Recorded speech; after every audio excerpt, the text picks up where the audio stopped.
Assalamualaikum warahmatullahi wabarakatuh.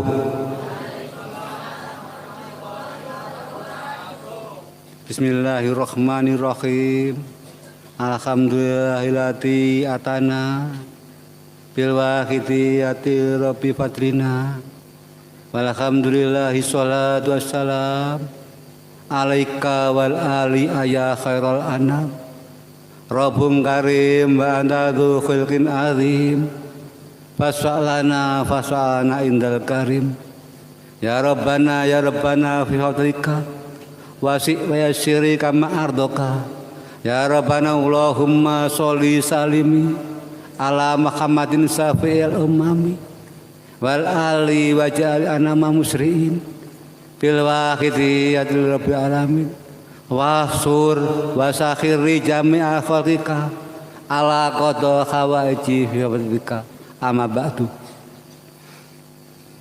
Nyuwun sewu dumateng zaman Rama Kiai Haji Abdul Majid Ma'ruf Qaddasa Wardu'an wal Mukarramah Ibunya Sofiah Majid Umul Wahidin radhiyallahu anha yang kawula hormati lan kawula taati.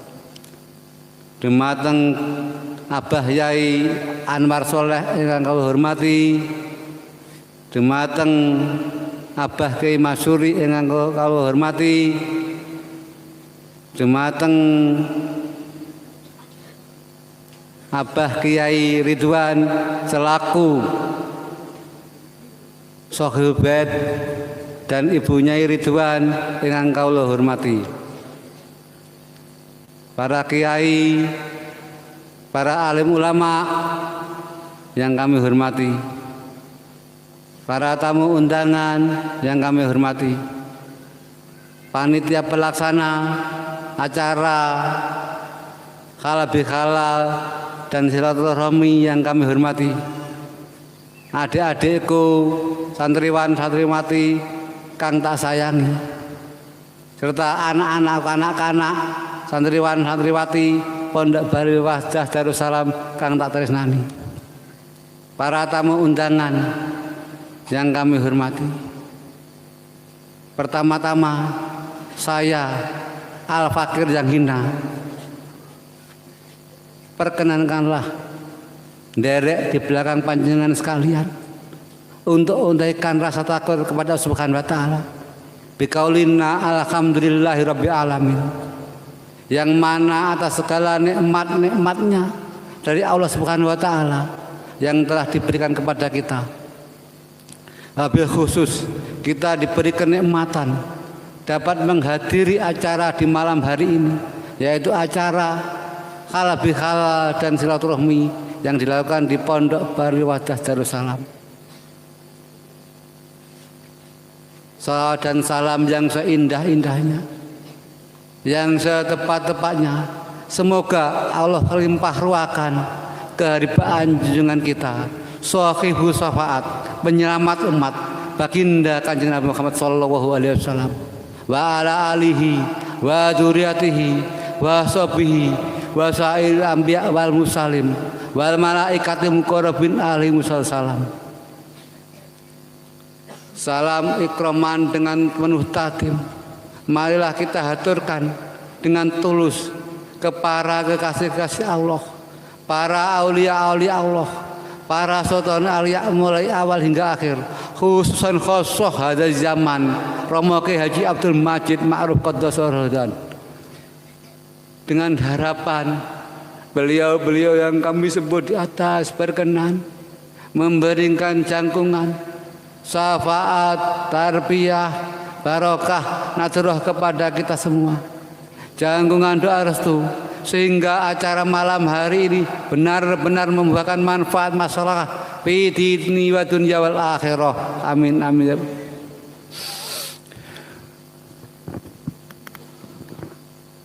Hadirin yang kami hormati, sebenarnya saya bingung apa yang saya utarakan. Saya bingung apa yang saya aturkan, karena saya merasa tersanjung, merasa bahagia atas penghormatan dari Sohibul Hajah, dari santriwan-santriwati yang mana menganggap seorang fakir ini, seorang al-fakir ini sebagai orang yang mampu. Tapi sebenarnya saya ada orang yang hina, al-fakir yang tidak mampu apa-apa. Kebetulan saya terlahir dari darah daging beliau, Masyaallah. Untuk itu, mengenai soal-soal tentang apa-apa yang akan saya sampaikan, sekiranya tidak berkenan mulai awal hingga akhir, saya mohon maaf yang sebesar-besarnya. Di samping itu, saya ucapkan ribuan terima kasih khususnya kepada Sohibul Hajah, yaitu Kiai Ridwan beserta Ibu Nyai di sini selaku pendiri dan pengasuh pondok Darul Wahdah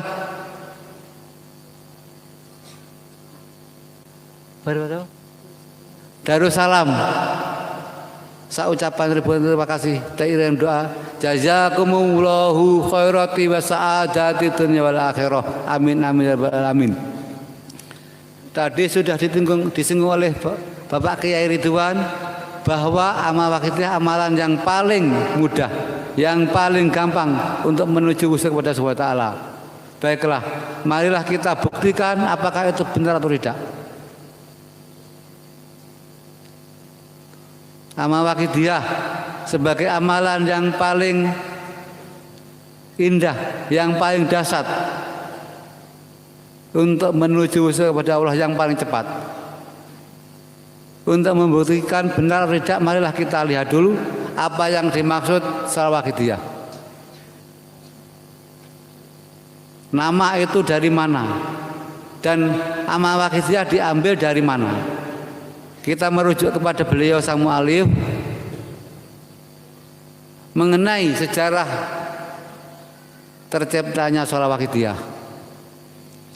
Sekitar tahun 1961 itu beliau mimpi ketemu Kanjeng Nabi Shallallahu Alaihi Wasallam. Kemudian beliau disuruh membenahi umat. Saat itu umat masyarakat sedang mengalami dekadensi moral, kebejatan, dan pada waktu itu kalau nggak salah dikatakan jahiliyah modern. Jahiliyah modern, jahiliyah yang sudah modern, sesuai dengan perkembangan ilmu pengetahuan. Beliau tidak sanggup karena beliau merasa tidak mampu. Beberapa bulan kemudian ditemui lagi secara gaib oleh Kanjeng Nabi Muhammad SAW.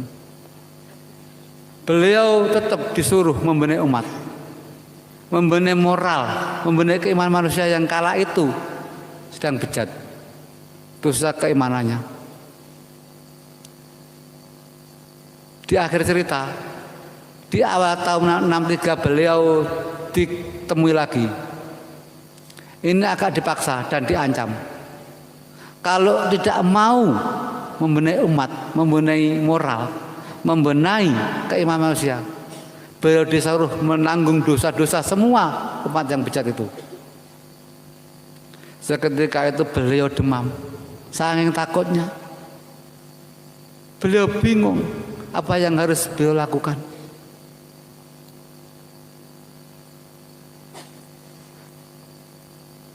Beliau sangat bingung. Akhirnya beliau mencari inisiatif. Beliau membaca semua amalan yang beliau hafal. Karena beliau tidak pernah mondok sama sekali. Beliau mondok di Mojosari, pulang, disuruh pulang sama kiainya. Mondok dan disuruh pulang. Akhirnya yang terakhir di Mojosari Nganjuk, beliau itu disuruh kiainya pulang. Gus, saya ini jenengan ngaji dengan abai kiambak. Beliau terkenal tidak pernah mondok. Akhirnya beliau diasuh oleh ayahnya sendiri, yaitu Kiai Haji Ma'ruf. Kiai Haji Ma'ruf itu termasuk perancang dan pengarang tahlil NU dari Kedunglu. Walhasil beliau setiap malam pakai sepeda pancal, naik sepeda pancal, sepeda ontel. Tangan yang kanan dimasukkan ke saku sambil membawa tasbih. Tangan yang di kiri memegang setir. Terus muter ke diri sampai pagi itu entah beberapa lama nggak tahu, saya juga nggak tahu, ceritanya nggak begitu jelas. Terus pada suatu malam beliau itu ndelosor. Tahu ndelosor ya? Delosoran sambil bawa pulpen. Terus beliau tiba-tiba itu ada yang menyuruh beliau menengok ke atas. Beliau menengok ke atas itu bingung. Di atas genteng buka, langit sampai buka. Di langit ada warna jingga sekecil kelingking, sekecil ini. Kemudian warna jingga semakin besar, semakin turun, tepat di atas genteng rumah. Nah, sekarang rumah itu yang di tempat teguh saya, Pondok Al-Ma'ruf. Terciptanya di situ. Terus beliau itu bingung apa ini. Berhubung beliau itu tidak berpikir itu, beliau bawa itu, kemudian warna jingga jatuh di depan beliau. Warna itulah akhirnya yang menjadi cikal bakal dari Sholawat Wakidiyah. Apa itu? Tulisan. Tulisan itu terdapat di antara lembar Sholawat Wakidiyah, doa yang kedua. Di tengahnya. Yang bunyinya nas'aluka Allah wa bihi antuhrikona fil lujati bahril wahdah. Itu. Jadi insya Allah Sholawat Wakidiyah itu sholawat yang hak. Sebelum saya menerangkan lebih lanjut, baiklah, akan saya terangkan dulu apa yang dimakna, kenapa Wakidiyah namanya, kenapa sholawat kok enggak doa. Saya terangkan satu persatu biar semuanya tahu, biar lebih paham, biar lebih yakin untuk bermujahadah. Sebab keyakinan itu sangat diperlukan, kata Allah. Ana dzoni abdibi. Daul Allah dalam hadis kursi. Insun mitur panyongkon hambaku. Panyongkon adalah keyakinan. Kalau kita meyakini sesuatu baik, yang akan saya berikan baik, kata Allah. Kalau hambaku meyakini sesuatu yang jelek, yang akan saya berikan jelekan. Nah, saya akan menerangkan, memberitahu kenapa kok sholawat dan kenapa kok Wakidiyah, dan apa itu yang disebut ilmu Wakidiyah. Insya Allah nanti kalau kalian semua santri-santri Bali Wadah itu paham, saya doakan mudah-mudahan menjadi ridha SWT, menjadi anak yang soleh-solehah, anak yang bisa menghantar orang tua bahagia dunia dan akhirat, dan anak yang bisa menjadi pejuang-pejuang golongan orang yang bertakwa kepada Subhanahu wa Ta'ala. Pertama saya akan menerangkan tentang Wakidiyah. Beliau menamakan Wakidiyah itu bertujuan sesuai dengan apa yang didapat saat beliau mimpi gaib bertemu dengan Rasulullah SAW. Nah, beliau itu ditugasi untuk membenahi umat. Dan saat itu umat masyarakat sedang rusak. Nah, beliau ditugasi untuk membenahi umat, untuk mengajak umat masyarakat kembali kepada Allah Subhanahu wa Ta'ala. Sehubungan beliau ditugasi untuk membenahi umat, beliau mencari nama yang tepat untuk setiap orang yang mengamalkan buah karya beliau. Berhubung beliau itu di Allah Subhanahu wa Ta'ala untuk membenahi umat, mengajak usaha kepada Allah, sehingga beliau menamakan Wakidiyah sesuai dengan tugas beliau, sesuai dengan langkah-langkah beliau. Wakidiyah itu berasal dari bahasa Arab wakid, artinya satu. Kemudian ditambah ya tak marbutoh. Kemudian berbunyi kalimat wahidiyah yang artinya golongan orang yang mentauhidkan Allah Subhanahu wa taala. Itu di wakidiyah itu. Jadi wakidiyah itu golongan orang yang mentauhidkan Allah Subhanahu wa taala. Pengal wakidiyah itu. Sholawat. Kenapa kok sholawat? Kok enggak doa? Itu juga saking welas asihnya beliau kepada kita. Sehubungan tugas beliau untuk membenahi umat. Sholawat. Kenapa kok tidak doa? Beliau menyadari doa itu pasti ada hijabnya. Hurufnya keliru. Alif lam mim. Kalau keliru itu justru dosa. Sedangkan yang ditangani beliau adalah orang-orang khususnya seperti yang didakwakan Yai Ridwan tadi, rusak, musyrik. Kalau orang rusak itu sulit lidahnya mengucapkan doa yang benar. Sehingga beliau mencari cara bagaimana orang-orang yang rusak, orang-orang yang tidak tahu agama, orang-orang yang tidak tahu hukum, tidak tahu aturan, bisa selamat dengan mengamalkan buah karya beliau. Sehingga beliau menamakan sholawat atau digolongkan sholawat. Sholawat itu doa tanpa hijab. Sholawat berasal dari sholatan, sholat, yang artinya doa. Kemudian dijamakkan menjadi sholawat. Sholat dijamakkan menjadi sholawat, yang artinya beberapa doa. Terus kalau digabung sholawat dan wakidiyah menjadi sholawat wahidiyah, yang artinya doa tanpa hijab dari golongan orang yang mentauhidkan Allah Subhanahu wa taala. Tuh, insya Allah kalau kita memahami ini, insya Allah kita akan lebih mudah dan lebih berani mengamalkan wakidiyah.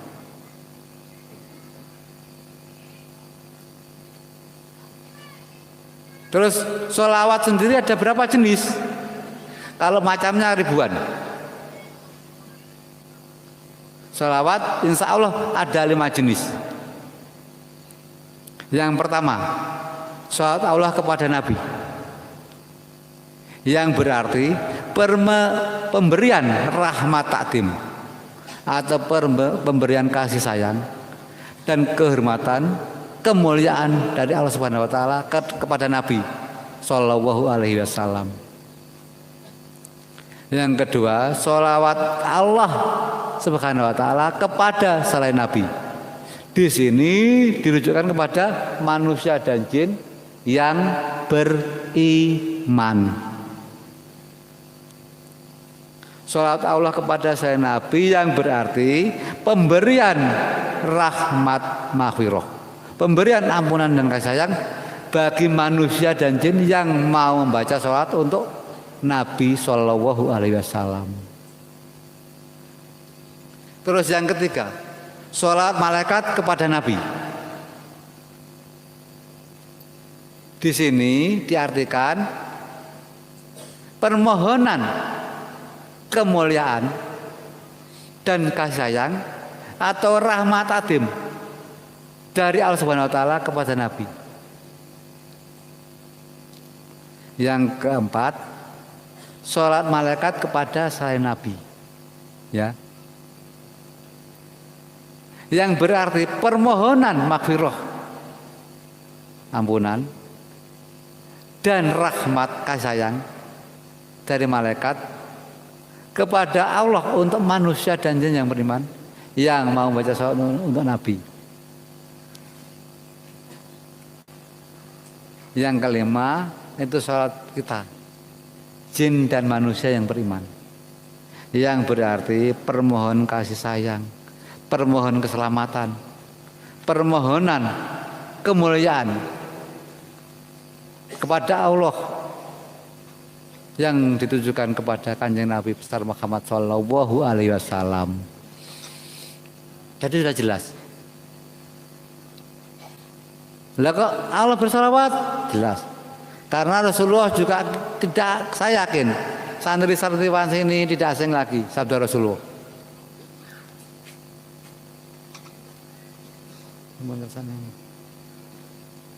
Matur suwun nggih.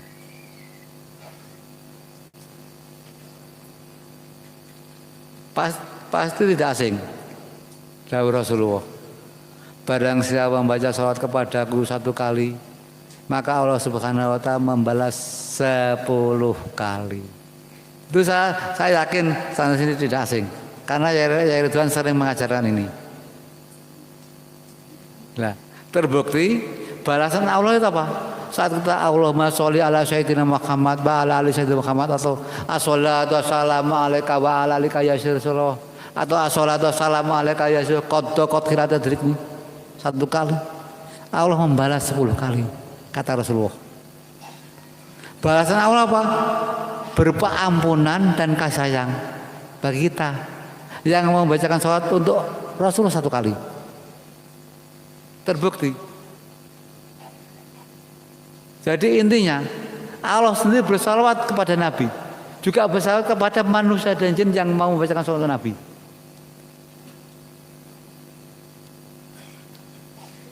Oleh karenalah beliau Mbah Yai Mu'alif Sawakidiyah hada zaman memberi kemudahan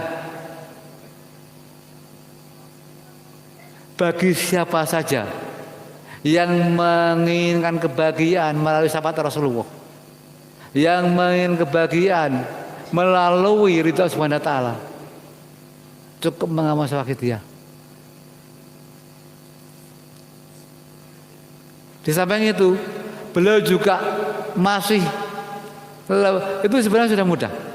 Beliau memberi kemudahan yang lebih. Apa itu? Di dalam perjuangan Sawakidiyah tidak ada istilah guru dan murid. Itu karena apa? Saking welas aslinya beliau. Coba kalau di dalam perjuangan Sawakidiyah ada istilah guru dan murid, berat. Adik-adikku, berat. Karena apa? Syarat sahnya jadi murid, apapun yang diminta guru harus dikasihkan. Murid harus bagian mayat hidup. Syarat sahnya jadi murid. Dan beliau, kok jadi guru, jadi murid pun saya tidak sanggup. Karena guru harus mengantarkan seorang kepada Subhanahu wa taala dan tanggung jawab dunia akhirat.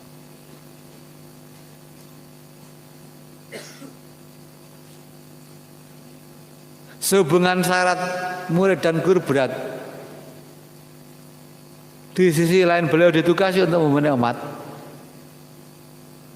Beliau membuat kemudahan agar orang-orang yang seperti diceritakan Yai Ridwan tadi, yaitu para musyriki, orang-orang yang bodoh, orang-orang yang bisa mengamalkan dan bisa mendapat ampunan Subhanahu wa taala, maka beliau mengistilahkan guru, pengamal dan mu'alif. Terus syaratnya apa? Asal mau kan gitu. Jadi beliau memberi kemudahan. Syaratnya apa? Asal mau.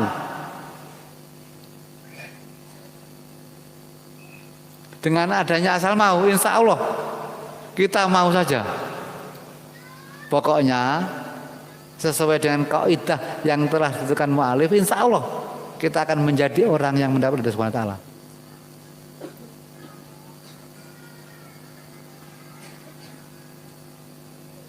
Bahkan tidak diminta syarat apa, asal mau.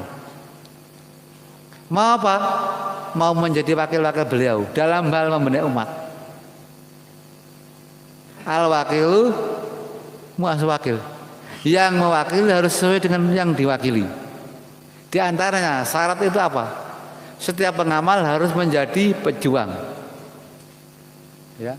Setiap pejuang harus menjadi penyiar. Di situ. Karena apa? seorang pengamal itu harus membenahi. Beliau itu justru apa ya? Justru membuat syarat dan aturan itu untuk diri kita sebagai pengamal.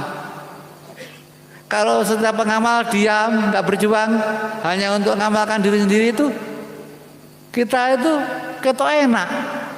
Tapi justru apa? Justru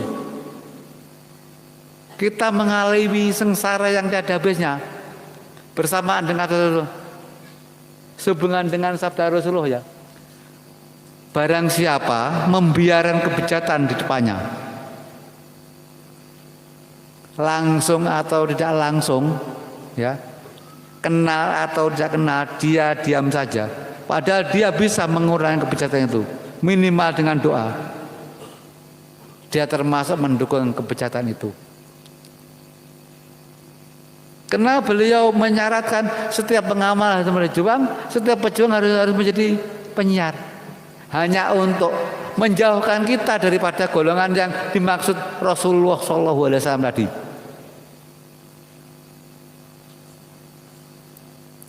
Alangkah indahnya, alangkah bahagianya jika kita mengikuti apa yang telah ditentukan beliau.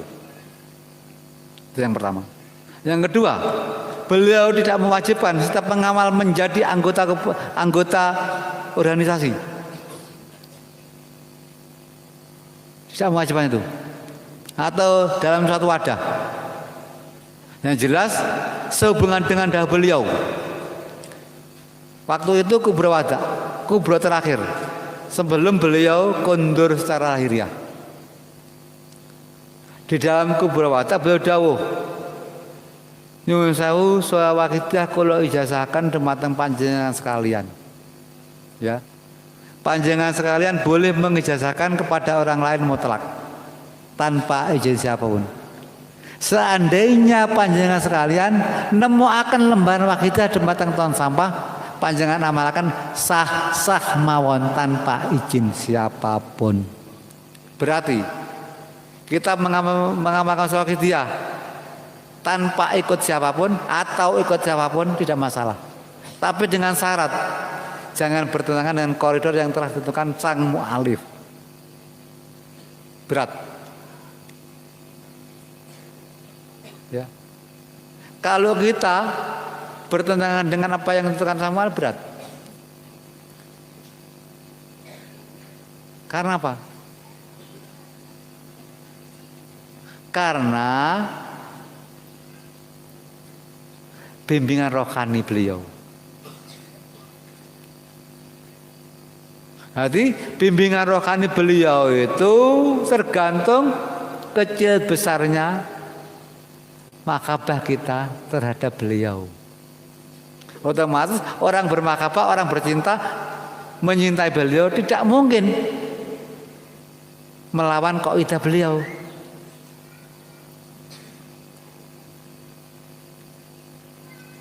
Dan sholawat itu tidak ada karomahnya. Tidak ada karomahnya. Karomah sholawat itu karomah beliau sang mu'alif. Kalau kita mengamalkan sholawat itu Allahumma ya wahidu ya ahad ya wajidu ya jawad, itu kita menyadari atau tidak, kita akui atau tidak,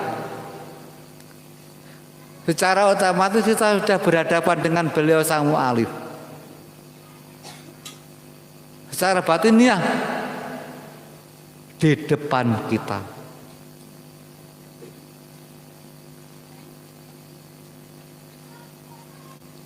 Terus kalau kita Allahumma ya wahidu ya ahad ya wajidu ya jawad sholli wa sallim wa barik ala sayyidina Muhammad wa ala ali sayyidina Muhammad wa kullam khatin wa nafasim bi adati ma'lumatillahi wa fuyudatihi wa amdati.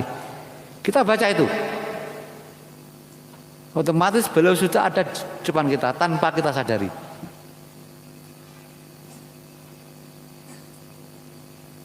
Terus kalau kita saat itu batin kita benar-benar tadallul menghadap beliau, sak bejo-bejone awake dhewe adik-adikku. Bimbingan langsung datang ke dalam dada kita.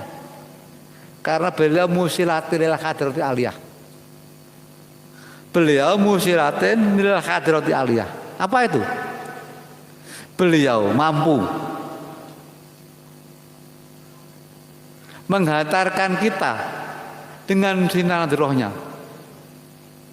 kepada Allah Subhanahu wa taala. Musilatin lil hadrati aliyah, yaitu radiasi batiniah sinar roh yang menghantarkan kita menghadap maluhur Tuhan kita. Nah itu. Tapi kalau kita maaf, sekali lagi saya maaf, tidak ada maksud untuk mengatakan menjelekkan orang lain. Sekali lagi saya mohon maaf, saya al-fakir. Demi Allah tidak ada tujuan untuk menghasut atau menjatuhkan orang lain. Satu contoh. Kita Allahumma ya waqitu ya ahad, ya wajidu ya jawad. Bayi ada di depan kita. Terus hati kita kepadanya lain. Maka apa yang kita baca tidak ada manfaatnya. Karena sholawat kita bukanlah sholawat biasa. Sholawat kita bukanlah sholawat yang ada. Apa tadi? Yang ada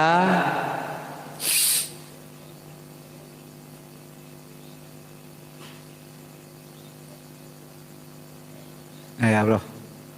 Sholawat kita itu sholawat yang berjalan di atas nazar beliau. Itu. Jadi intinya semua tentang sholawat kita ada di manfaatnya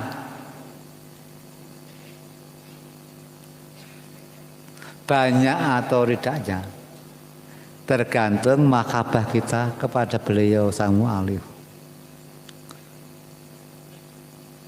Mu'alif al-mahabbatu antaba khalaqa fil mahbub wal mahabbatu ila rohi wahidin. Dah beliau itu al-mahabbatu antaba khalaqa fil mahbub, cinta sempurna apabila dia telah lebur pada yang ia cintai.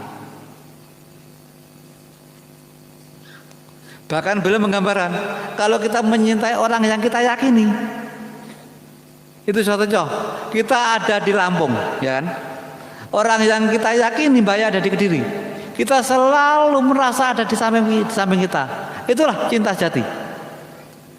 Kalau hal itu sampai terjadi dalam hati kita, saya jamin kita akan bahagia dunia akhirat.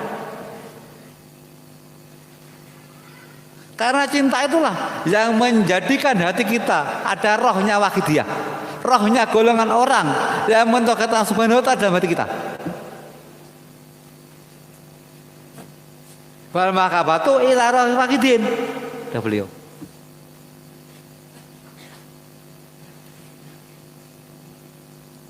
Itu masih amalan. Terus belum ilmu wahidiyah. Nah, sekarang masalah sholawat wahidiyah itu, ya kan? Sholawat wahidiyah. Terus kenapa kok dikatakan sholawat ma'rifat? Nah, di situ. Ini tadi masih sholawat wahidiyah secara umum. Sedangkan sholawat wahidiyah juga dinamakan sholawat ma'rifat. Sehubungan dengan sholawat wahidiyah juga disebut sholawat ma'rifat. Beliau Mbah pernah mendahulukan semenjak bumi diciptakan sampai sekarang tidak ada ilmu yang seperti ilmu wahidiyah. Apa itu? Ilmu wahidiyah itu yaitu lillah, billah, lirasul, birasul, lilghos, yukti dan seterusnya. Kenapa kita sepele? Padahal itu semenjak bumi diciptakan sampai sekarang. Belum ada ilmu seperti itu.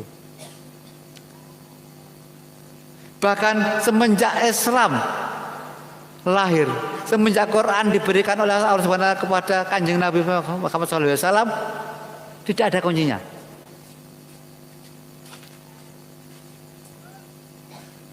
Ingin tahu buktinya? Saya tunjukkan.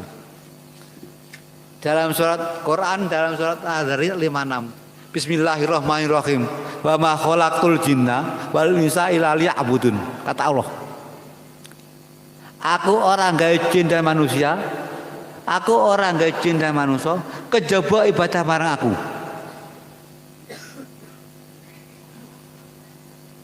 Sekarang kejaba itu apa? Kejaba itu apa? Kecuali kan? Kecuali itu sebenarnya persamaannya dalam setiap detik, dalam setiap berkedipnya mata kita, dalam setiap naik turunnya nafas kita, sebanyak bilangannya Allah ketahui. Kita harus ibadah kepada Allah.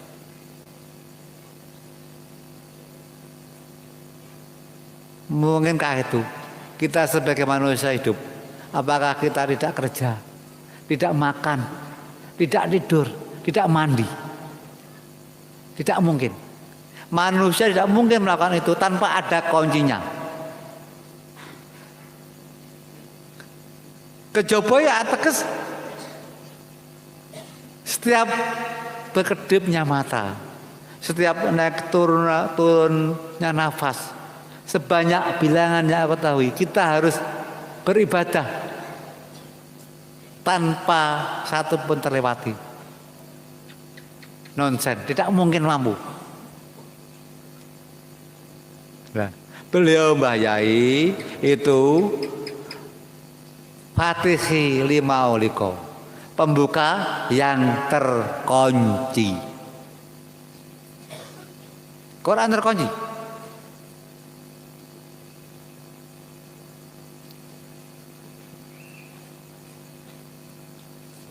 Beliau menciptakan kuncinya. Apa? Lillah, billah, lirasul birasul, lilghos bilghos. Tapi di sini lilghos itu bukan kunci atau lilghos bilghos. Lilghos bilghos itu lilghos itu kita mengikuti meyakini bayai, mengikuti keinginan bayai. Bilghos jasa Allah. Di sini kuncinya lillah, billah, lirasul bilghos itu kunci. Sekarang kita sudah mengenali lillah itu apa, billah itu apa, lirasul itu apa, birasul itu apa. Sekarang kita merujuk kepada surat Al-Zariyat yang kami sebutkan tadi. Kata Allah, aku orang gajin lama nungso kejaba ibadah marang aku. Nah, terus ibadah itu oleh beliau dipecah jadi dua. Yang pertama ke atas vertikal, qablu minallah. Yang kedua horizontal. Ya.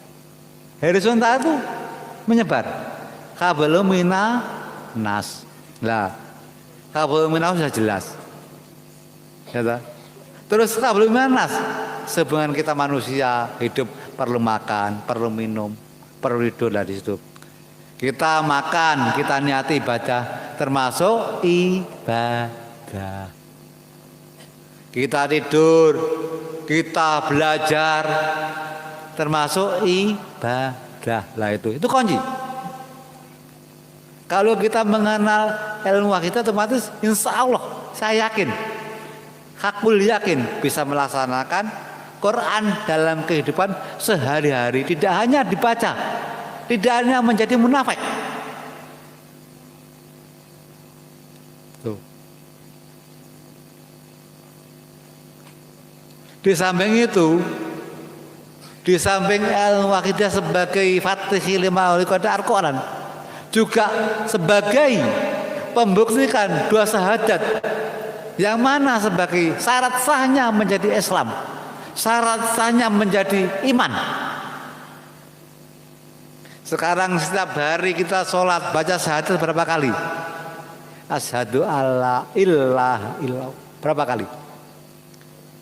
Tapi sudahkah kita memanifestasikan sholat syahadat itu? Sudahkah kita membuktikan daripada syahadat dalam kehidupan sehari-hari? Tidak mungkin kalau itu kita tidak paham. Syahadat asyhadu alla ilaha illallah. Saya bersaksi tidak ada Tuhan yang kami sembah selain Allah. Itu. Masa hanya itu saja?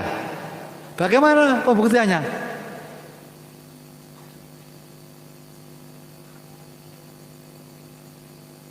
Kalau kita sudah mengenalilah billah dalam segala gerak-gerik kita, yang baik saja kita ini ibadah, baik qablun minallah maupun qablun minannas, itu sudah pasti pengeterapan daripada itu.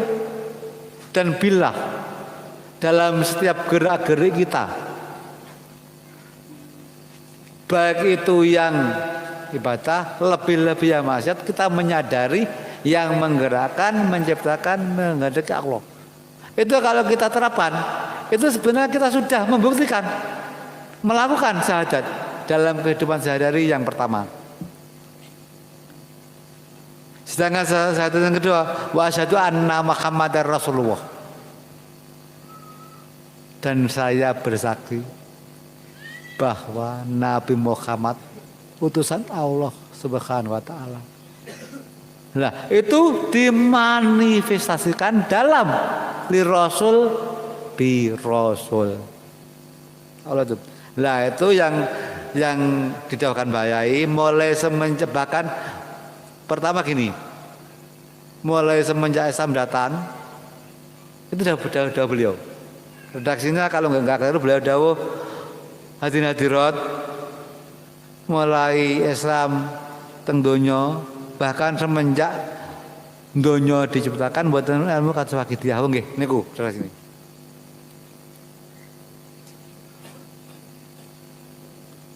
Terus billah sendiri, kalau kita lebih ingin tahu, saya jelaskan. Billah itu secara redaksi, billah kan ajaran lillah billah, lirasul birasul, lilghos bilghos. Nah itu di dalam redaksi. Tapi beliau mempunyai metode yang paling mudah untuk pengeterapan ajaran wakidiyah. Gimana? Paling mudah.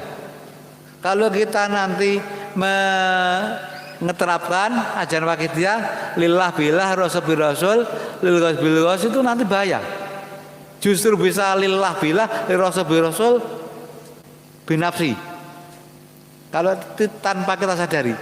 Karena apa? Setan tipis. Setan tidak terlihat. Godaan iblis tidak tipis. Bahkan terkadang di dekat kita, teman kita juga setan. Kita kenal. Kenapa saya mengatakan demikian? Minal jinnati wan nas. Setan terdiri dari manusia dan jin. Gitu kan? Kalau kita mengeterapkan sesuai dengan petunjuk beliau, insya Allah, saya yakin apa yang dicita-citakan Kiai Ridwan akan terlaksana. Menjadi santriwan-santriwati yang soleh-solehah, yang bisa membahagiakan orang tuanya dunia akhirat, khususnya ibu mereka yang melahirkan, dan menjadi tulang punggung di masa perjuangan akan datang. Karena apa? Anak-anakku, adik-adik remaja adalah tulang punggung pengganti perjuangan yang akan datang. Remaja saat ini adalah pengganti bapak-bapak di masa akan datang. Pengganti bapak-bapak di masa akan datang. Kalau remajanya seperti apa yang dikehendaki Allah, insya Allah nanti perjuangan akan datang, akan tiba masa keemasannya dalam golongan mengesahkan SWT. Itu. Terus petunjuk beliau dalam hal pengeterapan dijadikan satu, niat. Niat pasti ada aku, ensun. Niat, kue niat. Nah, itu. Ini ensun. Jadi kalau niat ada ensun aku. Tapi kalau nggak ada ensun, siapa yang niat kan gitu? Nah, lillah. Niat ensun, ya ilah tuh. Niat ensun. Ini tidak terpancang atau ranah qablun minallah, ranah qablun minanas, tidak ada bedanya. Insun salat, insun mam, dari perintah Allah Taala. Insun salat, insun mam, dari sunnah Rasulullah. Insun salat, insun mam, dari bimbingan Rasul zaman. Itu lebih mudah caranya. Itu petunjuk yang diberikan beliau kepada, insya Allah ada itu aja, nggak berusaha sebutan siapa, seperti itu. Kemudian dasar itu menyadari. Setelah insun kemudian bil dasar, artinya jasa. Setelah insun sholat, insun mam, insun turu, insun rabi, sing pengen rabi, insun pengen belajar, insun sembarang pokoknya insun lah. Dari perintah sunnah Rasulullah, dari zaman laki bil jasa. Insun mam dari perintah sunnah, insun mam dari sunnah Rasulullah, insun mam dari zaman mergo jasa Rasulullah. Setelah lillah, lil Rasul, lil Ghos, kemudian bil Rasul. Ya. Insun mam dari Subhanahu wa taala, insun mam dari sunnah Rasulullah, insun mam dari bimbingan zaman, lan insun ison niatnya mergo jasanya Rasulullah. Meduk ning gone Ghos, jasanya zaman. Baru dadi blek dadi billah. Kabeh ngene iki sing gawe sing gerane sing mengedek Allah. Itu akhirnya nanti jadi, nanti kalau sudah dirangkai lillah billah, lil rasul bil rasul billah, lil ghos bil ghos billah. Jadi adanya kita bisa lil rasul bil rasul yang menjadikan bisa siapa? Kan Allah, ya kan? Berarti lil rasul bil rasul billah. Kita bisa lil rasul, bisa bil rasul karena yang menciptakan menggerakkan Allah setelah itu. Bisa lil rasul lil ghos juga billah. Karena yang ada la haula wala quwata illa billah.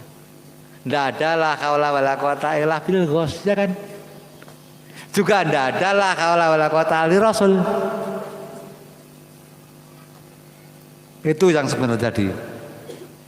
Makanya beliau di samping disebut Fatihil wal khotimi lima sabako, yang artinya penutup para sultan alia yang terdahulu. Terbukti dengan wiritannya.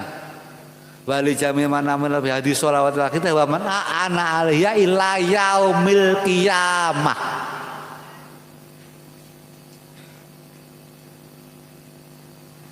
Itu. Terus sekarang pertanyaannya, siapa beliau? Kok begitu istimewa? Pertanyaan pada pertanyaan lagi. Ini semua masalah babakan wakidiyah, babakan wakidiyah sudah sampaikan. Sekarang pertanyaan, siapakah beliau? Kok begitu istimewa? Kok begitu ini, kok begitu ini? Kok begitu Rasul pun sangat gati dan sayang? Kok termasuk penutup? Kok termasuk paling istimewa di antara sunnah aulia? Baiklah, akan saya jelaskan sama beliau. Akan saya jelaskan adanya siapa beliau. Biar tambah yakin, biar tambah mendapat barokah beliau nanti. Beliau adalah seorang naibul Rasul, wakil daripada Kanjeng Nabi Shahibul Syafaat. Dalam sejarah beliau ditemui Kanjeng Nabi 3 kali dan dipaksa untuk memenuhi umat. Dan seorang Nabi Rasul tidak mungkin tidak ada hubungan darah dengan beliau, Kanjeng Nabi. Beliau Romo Ki Haji Majid adalah dzurriyyah Sayyid yang ke-32 dari Rasulullah. Sedangkan Bayi Ma'ruf ke-31 kalau nggak keliru dari Sayyidina Hasan. Mbaknya Hasan dari Sayyidina Husain.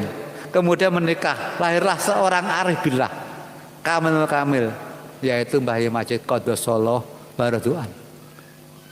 Dzurriyyah Kanjeng Nabi yang ke-33 itu beliau.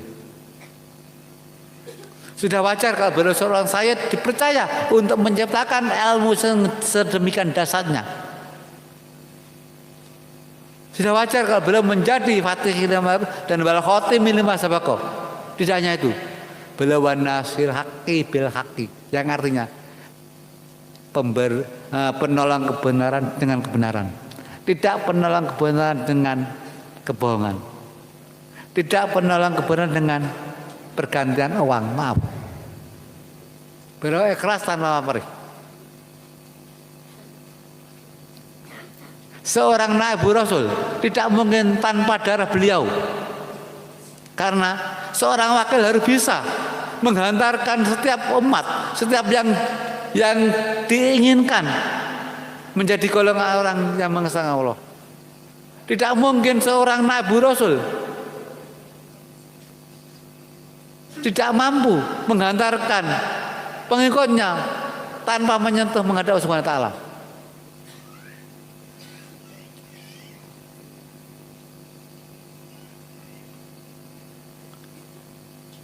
Terjadi pertemuan titik antara Sayyidina Husain dan Sayyidina Hasan, terciptalah beliau. Dan dari titik itulah ketemu qalbu Rasul. Hati Rasulullah ditancapkan di dua titik itu.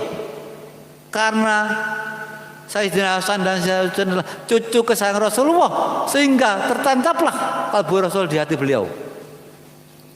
Dengan kalbu Rasulnya, beliau mampu menggetarkan hatinya ke seluruh penjuru dunia untuk membina, membimbing, mengarahkan pengawas wakidiyah kepada Allah Subhanahu wa taala dalam rangka mencapai kebahagiaan dunia wal akhirah.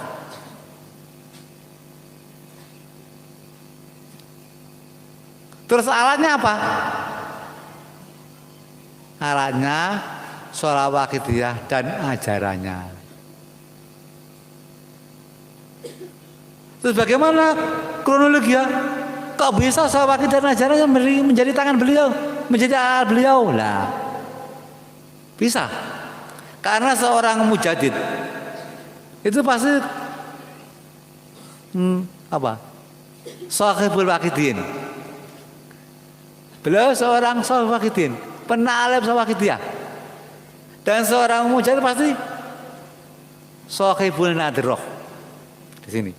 Dengan nadroh beliau sebagai mujahid, sebagai shahib wakidin, menghantar kita soal menghadap mahal mantua, yakin bisa, saya mampu. Beliau yakin. Nah itu beliau orang yang istimewa.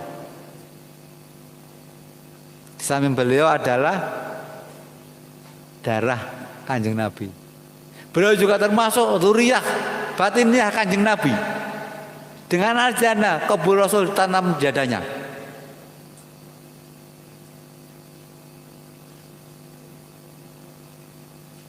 Jadi beliau itu orang yang paling istimewa di saat ini. Nah terus sekarang untuk kita biar menjadi pengamal yang hakiki, pengamal yang dia ke Allah Subhanahu wa taala, pengamal yang bisa menjadikan orang tua kita bahagia dunia akhirat, pengamal yang bisa menjadikan masyarakat di sekitar kita menjadi masyarakat yang tansah mengabdikan Allah Subhanahu wa taala, itu syaratnya harus mengikuti kaidah yang ditentukan beliau. Bahaya kalau kita tidak mengikuti kaidah yang ditentukan beliau, bahaya. Dianggap kita berpaling dengan seorang aribillah kamil mukamil. Seorang kamil sempurna mukamil bisa menyempurnakan orang lain. Beliau punya sifat jalaf dan salaf, bisa menyambut dan memberikan iman seseorang seizin Allah, bismillah dan ridha Allah. Di situ. Makanya beliau menuntun suatu bacaan sholawat. Mungkin di sini dalam lembar wakidah 1, 2, 3, 4, 5. Ya yul Ghos. Ya yul Ghos salamullah alaika rabbini binillah wandur ilayya sayyidi binadroh musilatin nil hadrati aliyah. Nah, itu permohonan kita sebenarnya. Ya ayyuhal Ghos salamullah, ya Ghos, kami sampaikan salam Allah ke pangkuanmu. Alaika rabbini binillah. Didik dan bimbinglah diri kami dengan ridha Allah Subhanahu wa taala. Wangdur ilayya sayyidi binadroh. Pancarilah batinah kami dengan sinar rohmu. Musilatin lil hadrati aliyah. Nggih menika radiasi batinnya ingkang menghantarkan saya menghadap maluhur Tuhan saya. Beliau itu sebenarnya sholawat itu, amal itu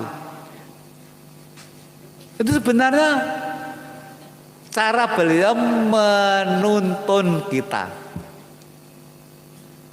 untuk tansah bermohon bimbingan, didikan dengan ridha Allah Subhanahu wa taala. Mohon radiasi batiniah agar kita diantar manusia kepada Allah. Terus kalau kita setiap hari mohon kepada beliau, hati kita berpaling kepada orang lain, maka kita akan mengalami dosa besar walaupun amal ibadah kita sebanyak amal ibadah jin dan manusia. Oleh karena itu saya sarankan dan sekaligus saya mohon kepada Mbah Yai, saya sarankan kepada santriwan, santriwati, baik remaja maupun yang masih kanak-kanak, yakinlah kepada beliau Mbah Yai, jangan yang lain. Dan bermakabahlah kepada Mbah Yai, makmumlah kepada Mbah Yai, karena beliau yang menciptakan Wahidiyah. Beliau adalah Sohibul Wahidin, juga beliau adalah Sohibun Nadroh.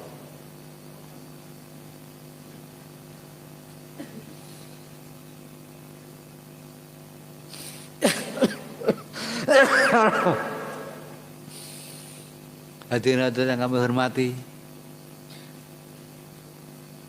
santriwan, santriwati, khususnya sing cek urung dosa cah cilik-cilik iki, Mbah Yai sering dawuh, bocah-bocah sing urung balik sering-sering ndongakno wong tuamu. Mereka dongamu dirungokno Allah Subhanahu wa taala. Ndonga nek nggone wong nggone Allah.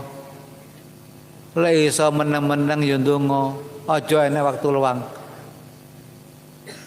Kaya sing didhawuhne Yai Ridwan mau. Lek iso aja enek waktu luang. Setiap waktu digunakan untuk memohon kepada Subhanahu wa taala, khususnya memohon untuk diri kita, untuk orang tua kita. Biar mereka diberi kebahagiaan di akhirah. Khususnya bocah-bocah sing urung balik.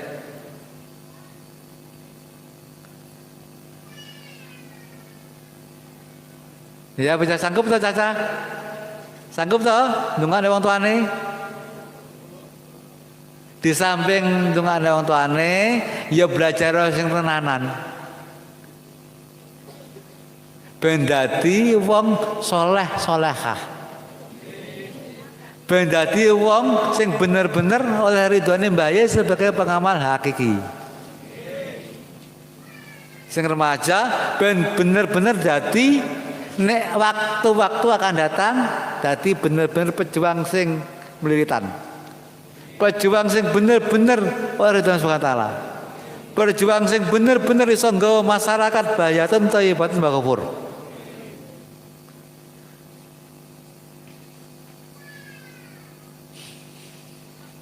Alhamdulillah. Nyuwun sewu ya Ridwan kepareng kula matur. Dumateng ya Ridwan yang kawula hormati. Kula matur niki saking rasa, saking ati kula secara sadar. Yang pertama, kula aturaken matur suwun sanget. Kula sak rencang sampun diserami dumateng mriki. Dihormati kanthi luar biasa. Kula aturaken jazakumullahu khairati wa sa'adati dunya wal akhirah. Mugi-mugi penghormatan Kyai Ridwan sing demikian agenge, kehormatan Kyai Ridwan dumateng kula sak rencang ingkang kados ngeten iki. Kula sedasipun boten pantes nemoni kula al-fakir senajan kula boten mbayai. Al-fakir yang hina, al-fakir penuh kebodohan. Pramila sepindah malih kula aturaken matur suwun sanget. Kula maki rencang-rencang kusipun keluarga kedung lu sepindah malih. Jazakumullahu khairati wa sa'adatin wal akhirah. Di samping niku kula doaken, kula suwun mbayai. Mugi-mugi pondok mriki dados pondok ingkang paling istimewa dumateng tanah Lampung. Mugi-mugi santriwan santriwati pondok mriki dados perintis Imam Mahdi. Ingkang benjing beta bendera hitam kebenaran sang arah timur. Ingkang badhe diserahkan dumateng Bani Tamim sebagai pengikut Imam Mahdi. Amin. Lan kula sak rencang al-fakir mesti wonten salah ingkang kathah. Amargi kula mboten ngerti unggah-ungguh, kula bodoh dan sebagainya, kula sak rencang nyuwun. Pinten-pinten kalapaten punten selama datang mriki. Nggih monggo yang terakhir sami-sami mujahadah nyuwun dengan Subhanahu wa taala, nyuwun dengan Kanjeng Nabi, Kanjeng Bayai kanthi perasaan tadallu merendah diri ingkang paling penting berlumuran dosa. Monggo kita niat mujahadah, kita niati nderek perintah Allah Subhanahu wa taala, nderek sunah Rasulullah, nderek bimbinganipun hadza zaman Mbah Yai Maji Qaddasallahu sirra.